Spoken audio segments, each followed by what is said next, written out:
At 1,000 hours local time, this Ukrainian MiG-29 crossed the front line at Kherson at 50 feet to take out a grain silo the Russians had repurposed into a drone command and control center. While the mission had been relatively quiet so far, this would all change in a matter of seconds. Unknown to the MiG-29, a Russian Igla from a checkpoint directly ahead had the aircraft in its sight and let loose a missile. Smoke trail corkscrewing up, missile already turning, seeker locked onto its engines. The pilot yanked hard left, then harder right into the missile's previous path, forcing an overshoot. But this was just the first one. 3 more launches within 4 seconds. Different vectors. Russian troops were firing without lock tones, hoping proximity would compensate. The pilot's SPY-15 Barrages radar warner stayed silent. These Soviet systems can't detect passive infrared missiles, only radar-guided threats like a smoke detector that can't detect actual fire, only smoke. The rising smoke plumes were his only warning as 3 missiles tried to converge on him simultaneously. The pilot entered a maximum brake turn. 9 grams is crushing him into the seat. The missiles couldn't match it. All 3 overshot harmlessly, but those launch plumes just sent up giant smoke signals visible for 20 meters. Every Russian position from here to Crimea now knew exactly where to look. He dove back 50 feet, threading above power lines at 540 knots ground speed. The radar altimeter screamed warnings. Minimum settings showed 50 feet, but actual clearance varied between 20 and 80 feet over the terrain. One moment of inattention meant becoming a very expensive lawn dart. This was nap of Earth flying at its most extreme, using terrain to break radar line of sight every 8 to 10 seconds, power line corridors, guaranteed no surprise obstacles, but then flying so low that rooftop man-pads teams could look down at him, more Iglas launching ahead, Russians firing over the shoulder, launching behind his path, hoping he'd fly through the missile's acquisition basket. Each evasive maneuver burned 200 lb of fuel from his 7,000 lb internal capacity. Simple math, 35% more hard turns like that, and he'd be walking home. His plane's navigation system was useless this low, pure memorized waypoints on his mark. 1 eyeballs were the only things keeping him from becoming one with the Ukrainian countryside.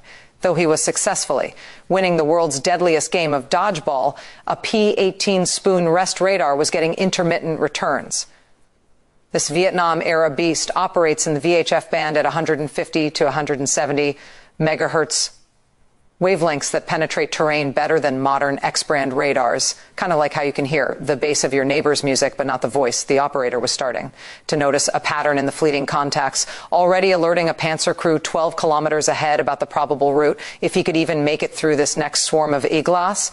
The newest inbound Iglas could see both near IR and mid-IR signatures designed specifically to resist flares. His 30mm chaff flare dispensers held only 60 cartridges total. He'd already used 6.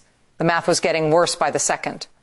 Another checkpoint ahead tried their luck, but firing at a jet doing 540 knots from a standing start was like trying to hit a bullet with a rock. The missile went stupid immediately, corkscrewing into a field.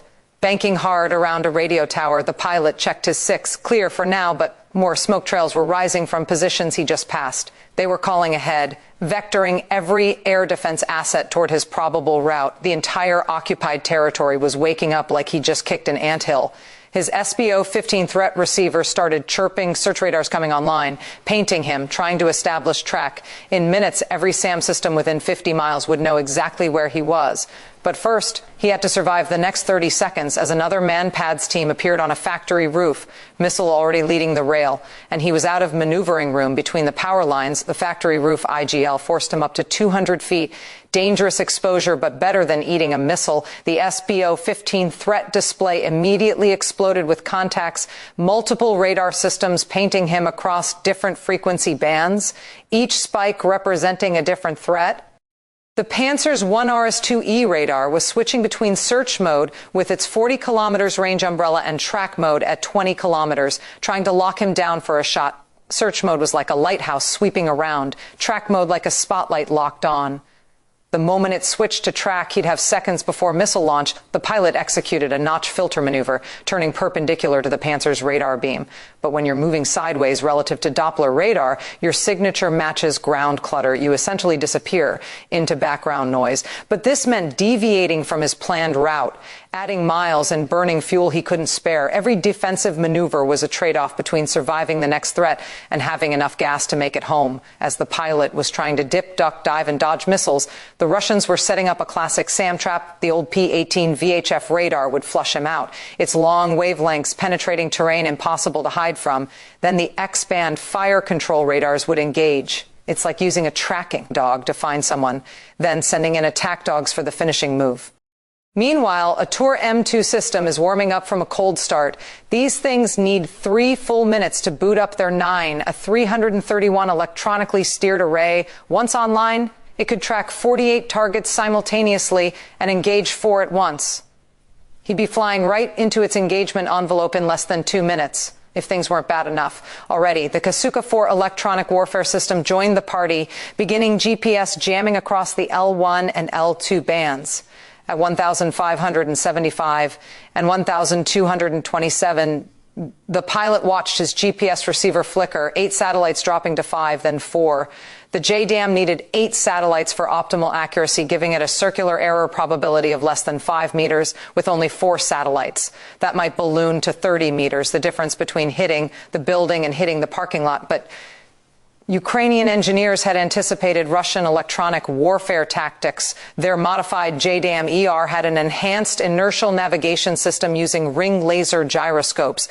Even without any GPS, it could maintain 10 meters accuracy for 2 minutes, basically remembering exactly where it started from and calculating every tiny moment since. Time to check the weapon. The pilot switched his stores management system to built-in test. Data flowed through the interface of the Ukrainian modified pylon. This wasn't supposed to work. American weapons on Soviet jets, but Ukrainian engineers had basically hot-wired a USB connection between incompatible systems, GPS data uploaded, telling the bomb where all the satellites were right now. INS gyroscopes spun up. Battery showed 27 minutes of power, though it only needed 90 seconds for a 40-mile glide. All green lights. Programming the backup impact mode took 3 switch throws. If GPS failed completely, the JDAM would use barometric pressure and inertial navigation, only less accurate, but still better than nothing. He adjusted release parameters for atmospheric conditions. 5-knot headwind at altitude, standard temperature, pressure 29.92, the bomb's computer would. Factor all of this into its glide path calculations. 30 seconds into the initial point. After this, he was committed. No abort, no alternatives. The Tour M2 would be fully online in 45 seconds. He'd have to climb into its engagement envelope, release the weapon, and somehow survive the egress. The pilot took one deep breath, checked his remaining flares, 48 left, and prepared to point his jet at the sky behind him. The entire Russian air defense network was coming online, radars sweeping, missiles spinning up, all focused on one Ukrainian MiG about to ruin their morning. The initial point hit the jet like a sledgehammer. The pilot pulled the stick into his stomach, crushing himself with 5 Gs as the MiG's nose went vertical. Twin R&D 33 engines roared to full afterburner, 36,600 lb of combined thrust, turning the fighter into a rocket. The aircraft climbed at 280 meters, second initial rate, altimeter spinning like a slot machine. This was the high-speed yo profile, converting 540 knots of forward speed into altitude like a roller coaster, using momentum to climb that first big hill. The SPO-15's audio warning changed from the searching weep weep to the solid tone every fighter pilot has nightmares about. The Tour M2 had achieved track. Through the HUD, he could see his airspeed slackening off as altitude increased. 480 knots, 420, 380. He needed to reach 15,000 feet before hitting 180 knots, which was the stall speed when carrying stores. The math was brutal. He had exactly 4 seconds in the release window at this climb rate. Too early, and the JDAM wouldn't have enough energy for its 40 meters glide. Too late, and he'd stall with a missile inbound. The Torm 2 launched. The pilot didn't see it, but the SBO-15 screamed the news. 9 M331 missile airborne, accelerating to 850 meters with its 15 kilometers range and 10 kilometers altitude ceiling. intercept in 11 seconds, JDAM release in 6 seconds. He kept the stick buried in his lap, fighting every instinct to maneuver. The weapon needed stable flight for clean separation, or it might tumble instead of gliding, passing through 12,000 feet, airspeed down to 250 knots. The missile was boring in its command guidance link with the ground radar, updating its intercept solution 10 times per second. The Russian operator was good, keeping the lock despite the MiG's near vertical altitude, 13,000 feet, 220 knots. Now the stall warning system started chirping, getting close to the edge of controlled flight. 14,000 feet, 200 knots, almost there. At exactly 15,000 feet and 185 knots, the pilot pickled the JDAM. The pickle button sent 28 bolts through the store's management system to the pylon. Explosive bolts fired with a distinctive thump he could feel through the airframe. The 500 lb bomb fell away, initially tumbling. Then, a GPS receiver acquired satellites and the flight control computer took over. Gas generators deployed the diamond-shaped wings with a puff of white smoke. The weapon immediately began its 40-mile glide toward the grain elevator, where Russian drone operators were conducting their morning strikes against KISS. But the pilot couldn't celebrate yet. He needed 2 more seconds of predictable flight for clean separation. 2 seconds of that felt like hours, with a missile closing at twice the speed of sound. 1001, 1002 separation confirmed. Now he could fight, rolling inverted. He pulled through into a split S defense, diving hard back toward Earth. 6B chaff cartridges fired from the dispensers, blooming into a 100-meter wide cloud of radar-reflective aluminum strips. The 9,331 missile used command guidance until terminal phase. The ground radar had to maintain lock to steer it. The pilot's sudden dive created a Doppler notch. Radio velocity relative to the radar approached 0, making him vanish from their screen like a ghost. The Russian operator switched to his optical backup channel, trying to manually guide the missile through the chaff using a TV camera, but it was like playing the world's deadliest video game with a massive lag while someone threw tinfoil at your screen. The pilot timed his dive perfectly, putting the missile above him just as its proximity fuse armed at 500 meters. The weapon detonated 300 meters away, close enough that the warhead sent tungsten fragments everywhere. One fragment punched through the port engine compressor section with a sound like a hammer hitting a bell. Exhaust gas temperature immediately spiked into the red. The pilot throttled back to idle, then shut down the damaged engine completely. Fire warning light stayed off. Good news. But he just lost half his thrust 40 meters behind enemy lines. The MiG-29 was designed by engineers who assumed everything would break eventually. Single-engine flight was completely doable, but just not ideal when everyone and their mother is trying to take you down. The MiG screamed over Holopristan at 800 feet, and the entire city erupted. Every Cu-23 anti-aircraft position opened up simultaneously. Twin 23mm Autok cannons pumping out 950 rounds per minute each. The Russians were using barrage fire technique, not aiming at where the plane was, but creating walls of steel where they calculated it would be. It's like shooting ski, except the clay pigeon is doing 500 knots and actively trying not to die. Every 5th round was a tracer. They look like those Star Wars laser effects from the movies, but in real life, they would mean a projectile bigger than your thumb is screaming towards you at twice the speed of sound. The Russians had set up an ambush flak trap, holding fire until he was committed to his exit route with no room to maneuver. Smart tactical thinking. But the pilot had one advantage. He was flying through his own sonic boom. The overpressure wave disrupted optical sights, making everything shimmer like a desert mirage. Gunners were trying to aim through constantly distorting air. Their shots were going wide. Then he started jinking random 2-3 grams turns every 2 seconds to defeat tracking solutions. On 2 engines, this would be routine. On 1 engine with degrading hydraulics, it was like trying to do surgery while riding a mechanical bull. The yellow hydraulic warning light had been on since the shrapnel hit. Now it turned red. Primary hydraulic system failure. The backup system engaged automatically, but only provided 30% control authority. Every control input now required massive stick and rudder movement. Every movement just got 10 times harder. 23mm rounds started connecting.